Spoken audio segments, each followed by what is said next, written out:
আমরা এই ভিডিওতে ওয়ান ওয়ে অ্যানোভা নিয়ে কথা বলবো এবং কিভাবে ওয়ান ওয়ে অ্যানোভা পারফর্ম করা যায় খুব সিম্পলিস্টিক ওয়েতে মাইক্রোসফট এক্সেলে সেটা দেখব। মাইক্রোসফট এক্সেলে অ্যানোভাকে সিঙ্গেল ফ্যাক্টর অ্যানোভা বলা হয়ে থাকে। আমরা সেটা এখন পারফর্ম করব। আমাদের রিসার্চের 3 নম্বর অবজেক্টিভ ছিল, the objective number 3 was to determine whether GPA differs significantly across different age group। মানে ৩-৪টা এজ গ্রুপ আছে, তাদের ভিতরে জিপিএ সিগনিফিকেন্টলি ডিফারেন্ট হয় কিনা সেটা টেস্ট করা। সেটা করার জন্য জেড টেস্ট বা টি টেস্ট করতে পারি না। কেন?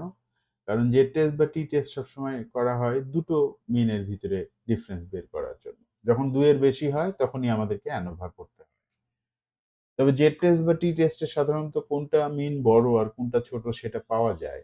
কিন্তু অ্যানোভাতে আমরা সেই আউটপুটটা পাই না যে কোনটা বড়। যদি ৩টা মিন টেস্ট করা হয় তাহলে এটলিস্ট ১টা বা ২টা যে বড় সেটা জানা যাবে। কিন্তু কোনটা বড় এটা জানা যাবে না। এটা জানার জন্য এর পরের ধাপে আরো কিছু টেস্ট আছে। পোস্ট হক টেস্ট বলে। আমাদের এই আ ভিডিওর জন্য আমরা শুধু অ্যানোভার ভিতরেই লিমিটেড রাখবো। তো উইথ দিস অবজেক্টিভ যে ডিফারেন্ট এজ গ্রুপের ভিতরে জিপিএ ডিফার করে কিনা সেটার জন্য আমরা যে হাইপোথিসিস তৈরি করেছি সেটা হলো mean GPA is equal across all age group আর at least one age group mean differs. Method হলো ওয়ান ওয়ে অ্যানোভা। আমরা হাইপোথিসিসটা কপি করে নিয়ে যাই আমাদের ডেটা ফাইলে। আমাদের এটা ৩ নাম্বার হাইপোথিসিস। এখানে আমরা হাইপোথিসিসটা পেস্ট করে দেই। পেস্ট করে দেওয়ার পরে আমরা দেখতে পাচ্ছি যে আমাদের ডেটা লাগবে, ৩টা ডেটা লাগবে। ৩টা বা ৪টা হতে পারে। এজ গ্রুপ কয়টা আছে সেটা আমরা দেখি আমাদের ডাটার মধ্যে। ডাটার মধ্যে আমরা এজ গ্রুপ দেখতে পাচ্ছি। এখানে এজ গ্রুপ আছে। এখানে আমরা দেখতে পাচ্ছি 18 to 20 একটা এজ গ্রুপ, 21 to 23 একটা এজ গ্রুপ, 24 প্লাস একটা এজ গ্রুপ। তাহলে আমরা ৩টা এজ গ্রুপের ডাটা আলাদা করে বের করি। একটা এজ গ্রুপ সিলেক্ট করলাম। আমাদের লাগবে হলো মিন জিপিএ। জিপিএ ডাটাটা হচ্ছে Q4 এ আছে। তাহলে Q4 এ গিয়ে আমরা এই ডাটাটা নিয়ে আসি। এটা হচ্ছে Q18 থেকে 20, হাইপোথিসিস 3। আমাদের ডাটা হলো এখানে। এটার নাম আমরা দিব 18 থেকে 20, রাইট? 18 থেকে 20 তো নাকি? হ্যাঁ, ঠিক আছে। এরপরের এজ গ্রুপের যে ডাটাটা সেটা হচ্ছে 21 থেকে 23। ওকে, আচ্ছা। আমরা পুরো জিপিএ ডাটাটা কপি করে নিয়ে আসবো। অ্যানোভার ক্ষেত্রে আলাদা করে মিন বা স্ট্যান্ডার্ড ডেভিয়েশন এন্ট্রি দিলে হয় না। এক্সেলে আমাদের অ্যানোভার জন্য পুরোপুরি অরিজিনাল ডেটাটা এন্ট্রি দিতে হয়। আমরা এটা পাশাপাশি না নিয়ে আসলে করা যায় না। রিগ্রেশনের ক্ষেত্রেও তাই, অ্যানোভার ক্ষেত্রেও তাই। পাশাপাশি ডেটাটা নিয়ে আসতে হবে। 21 থেকে 23 ডেটা হচ্ছে এটা। 21 থেকে 23 এজ গ্রুপ। আচ্ছা। আরেকটা হলো আমাদের 24 প্লাস। ওকে। এখানে আবার স্যাম্পল একটু কম দেখা যায়। স্যাম্পল একটু কম হলে আউটপুট ডিসিশন একটু দুর্বল হতে পারে। হোয়াটএভার, আমরা তো প্রসেসটা দেখছি, we are learning the process. তো আমরা প্রসেসটা শিখি। 24 প্লাস আন্ডারস্কোর। তো এই ৩টা ভ্যারিয়েবলের ডাটা আমরা এখানে দিলাম। দেওয়ার পরে আমরা এখন বলবো যে we shall do ANOVA single factor. অ্যানোভার ৩টে অপশন আছে। আমরা সিঙ্গেল ফ্যাক্টরটা শুধু শিখবো। ওকে। এখন ইনপুট রেঞ্জ সবগুলো ডাটা তাকে একসাথে দিতে হবে। ১টা, ২টা, ৩টা। পুরোটা সিলেক্ট করে দিলাম। পুরোটা সিলেক্ট হয়েছে কিনা? হয়েছে। আমরা এখন দিয়ে দিলাম। আমাদের লেভেল আছে কিনা ফার্স্ট রোতে? লেভেল আছে। আমাদের একটা নাম আছে। আলফা 0.05। Group by column. হ্যাঁ, কথা সত্য। আমাদের কলামে ডাটা আছে। অনেক সময় রোতে থাকতে পারে, এইজন্য এটা বলে। আউটপুট রেঞ্জ দিয়ে দিব আমরা যে তুমি এর মধ্যে আউটপুটটা দিবা। বেশি অন্য পেজে যাবা না। এর মধ্যেই দিবা। একটু বড় করে দিবেন যেন তার জায়গা শর্ট না পড়ে। ওকে, দিলে পরে সে একটা আউটপুট দিয়েছে। এই আউটপুটটা আমরা এখন ইন্টারপ্রেট করব।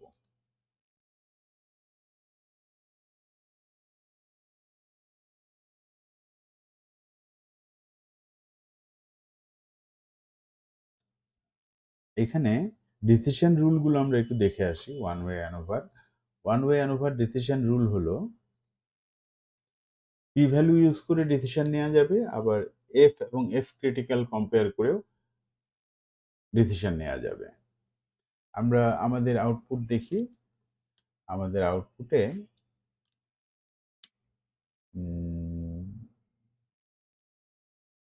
আউটপুটে পি ভ্যালু এসছে 0.79, এফ ভ্যালু এসছে, এটা এফ ভ্যালু 0.23, আর এফ ক্রিটিক্যাল এসছে 3.212। আচ্ছা, আমাদের যে ডিসিশন রুল সে বলছে পি ভ্যালু যদি আলফা থেকে ছোট হয় তাহলে রিজেক্ট নাল, অ্যাজ ইউজুয়াল আগে যেভাবে জেড টেস্টে করেছি, টি টেস্টে করেছি। আর পি যদি আলফার থেকে বড় বা সমান হয় তাহলে ফেল টু রিজেক্ট নাল, নালকে আমরা অ্যাকসেপ্ট করব। এখানে আমরা পেয়েছি 0.794 পি ভ্যালু, যেটা কিনা আলফার থেকে বড়, সুতরাং ফেল টু রিজেক্ট নাল। তার মানে হচ্ছে যে আমরা যে নাল অ্যাকসেপ্ট নাল হাইপোথিসিস রেখেছিলাম, আমাদের নাল হাইপোথিসিস ছিল এখানে যে mean GPA is equal across all age group. আমরা এটা অ্যাকসেপ্ট করছি, আমরা এটা বাতিল করতে পারছি না আর কি, রিজেক্ট করতে পারছি না। আবার যদি এফ বা এফ ক্রিটিক্যাল দিয়ে টেস্ট করি, এফ যদি এফ ক্রিটিক্যালের চেয়ে বড় হয় তাহলে রিজেক্ট নাল, আর F less equal to F critical হয় তাহলে fail to reject null.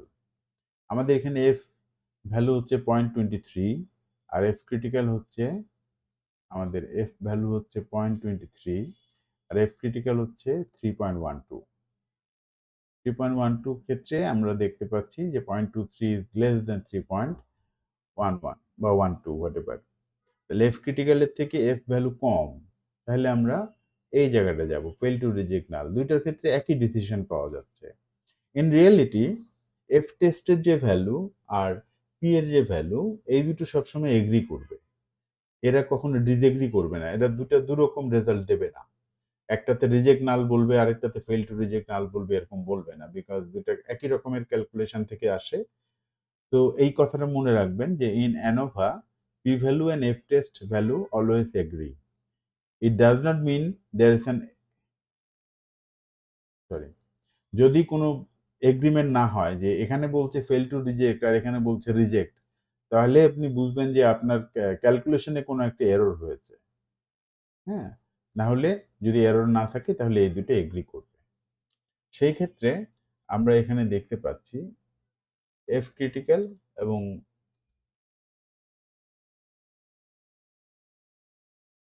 F value, এই দুটোর ভিতরে এফ ভ্যালু এফ ক্রিটিক্যালের থেকে ছোট, সুতরাং আমরা এটা ফেল টু রিজেক্ট নাল বলবো। আর পি ভ্যালু আলফার থেকে ছোট, এটাকে আমরা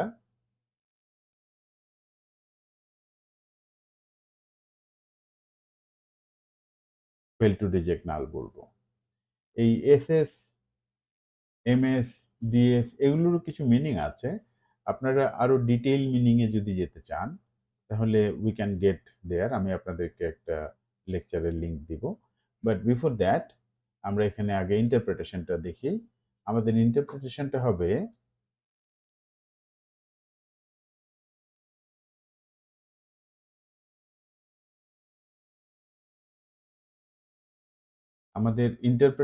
হবে এরকম। অ্যানোভার ক্ষেত্রে we fail to reject the null hypothesis, meaning there is no statistically significant difference in mean GPA across the different age group. বিভিন্ন এজ গ্রুপে জিপিএ ডিফারেন্ট নয়। আরো অন্যভাবে লেখা যেতে পারে, although average GPAs vary slightly across age group, ANOVA shows that these differences are not statistically significant. মানে বলছে যে এখানে যে আমরা যে অ্যাভারেজ গুলো পাচ্ছি 3.68, 3.73, 3.66, দেখে মনে হচ্ছে ছোট বড় আছে, ইন রিয়ালিটি আমরা যখন অ্যানোভা টেস্ট করছি আমরা দেখতে পাচ্ছি যে এদের কোনো টেস্ট ডিফারেন্স নাই, সিগনিফিক্যান্ট ডিফারেন্স নাই। এই যে ৩ টা গ্রুপ। আচ্ছা। তো this is the end of ANOVA. আমি আপনাদেরকে অ্যানোভার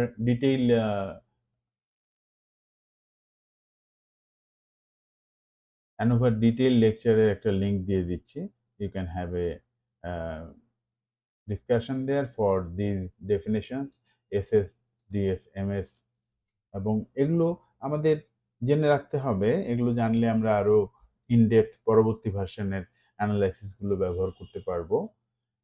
বাট আপাতত ডিসিশন নেওয়ার জন্য যে এই ৩ টা গ্রুপের মধ্যে মিন এর কোনো ডিফারেন্স আছে কিনা দিস ইজ এনাফ। তারপরেও আমি আপনাদেরকে লিংকটা দিয়ে রাখছি।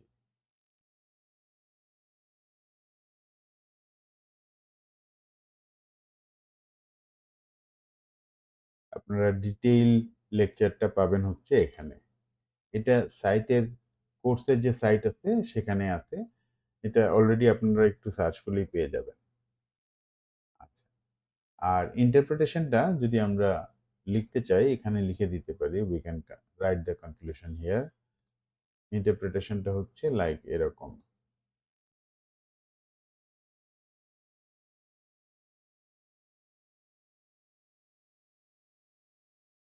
ওরে বাবা! অনেক বড় ফন্ট।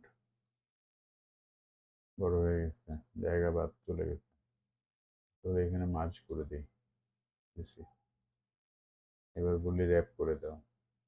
ওকে। পাওয়া গেছে। তাহলে this is the interpretation and the decision we have from ANOVA test. So that's all for everybody. Hope you can perform the ANOVA test from the data. Thank you.